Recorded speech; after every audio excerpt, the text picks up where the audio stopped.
Why your gaming PC might be weaker than a PS5 Pro. You've heard it a million times. PC is the master race. Any decent gaming rig will blow a console out of the water, right? But what if I told you that for a huge number of PC gamers that just isn't true anymore? We've looked at the hardware out there and the results might surprise you. The specs you see on paper don't tell the whole story, and today we're breaking down why the PS5 Pro is likely more powerful than the gaming PC a shocking number of people are using right now. But of course, before we get into it, I'd really appreciate it if you could just smash that like button and hit that subscribe bell, as it really does help me out with the YouTube algorithm. And without further ado, let's get right into it.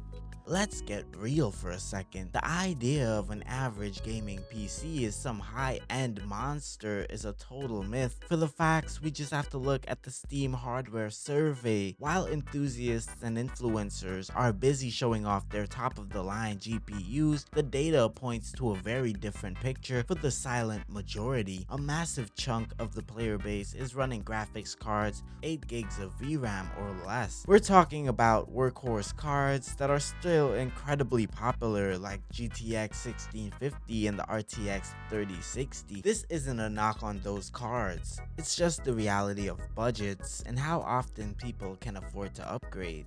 But it highlights a problem.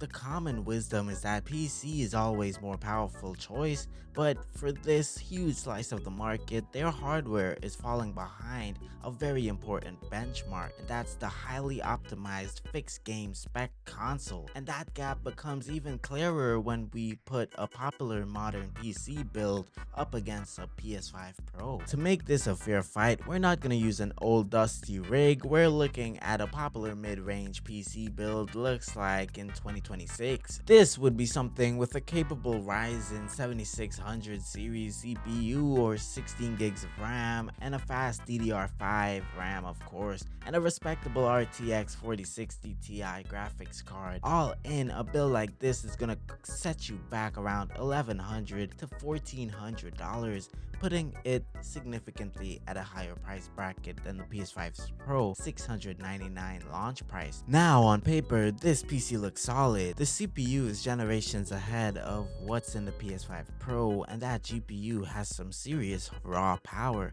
so why doesn't it just dominate? The answer isn't the specs themselves, but in how they're used, and this is where the console's greatest weapon comes into play.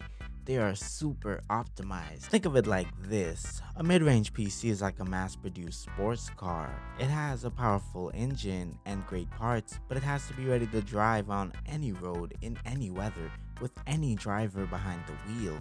A console is like PS5 Pro is a custom-tuned F1 car. Every single component is designed and calibrated to work in perfect harmony for one single purpose, and that's to run games on one specific set of hardware. Developers don't have to worry about thousands of different CPUs and GPU combinations like they do on PC. They have one target, and this lets them squeeze out every last drop of performance. They can use custom hardware and Sony's own impressive AI upscaling tech, PSSR, which is their powerful answer to technologies like DLSS on PC. But this means they can deliver stable, high-fidelity 4K experiences that a PC with technically stronger parts might struggle to match without a lot of tweaking. And of course, if you're finding this breakdown interesting and want more deep dives that challenge common tech beliefs, make sure you're subscribed. We try to go beyond the marketing hype and find the real story. So how does this actually look like in the real world? Let's look at demanding console optimized titles,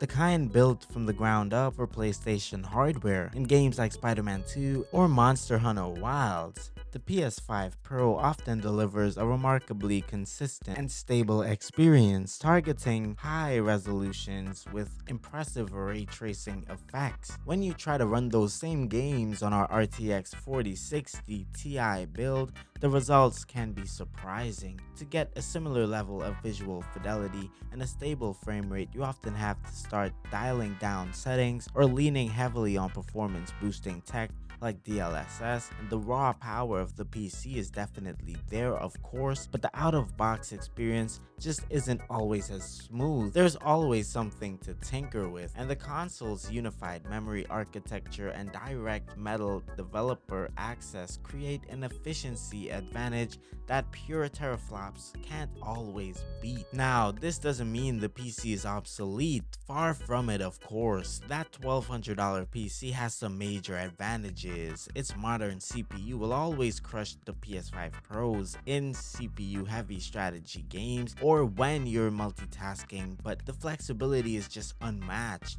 You can upgrade it piece by piece over time, access a whole universe of mods, and use it for work, streaming, and 1,000 other things that consoles just can't do, of course. In many cross-platform games, especially those that aren't specifically tailored to PS5's architecture, that RTX 4060 Ti will pull ahead and deliver higher frame rates, particularly at 1440p, and there's no denying that features like DLSS and frame generation are incredibly powerful tools. The debate isn't about which platform is better overall, but about what gives you the most performance for your dollar in the living room. So the takeaway here is, while the most expensive high-end PCs will always be the king of performance, the data tells a different story. For the majority of players, for the huge audience of gamers running mid-range or slightly older hardware, the PS5 Pro offers a powerful, cost-effective alternative that in many ways deliver more consistent and visually impressive experiences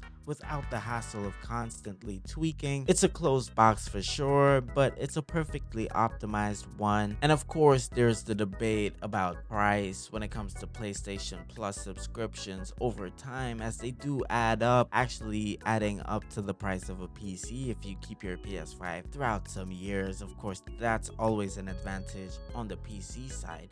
But before you automatically click buy on that next GPU upgrade, it might be worth asking if a console could actually give you a better bang for your buck. Now, I will admit that the price raises happening to PS5 and PS5 Pro between writing and recording of this script definitely made the point a bit weaker, but I am still standing by it.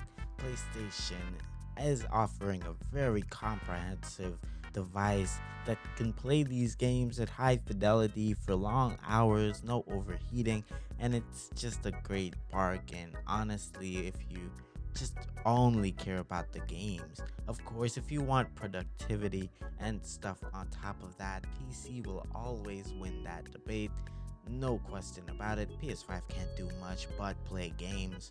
But of course, guys, I want to know your opinions down below. Let me know what you think about this down in the comments below. I feel like this is kind of an important topic today with all these price raises happening. Don't forget to like and subscribe for more gaming commentary and gaming news, and have a great day.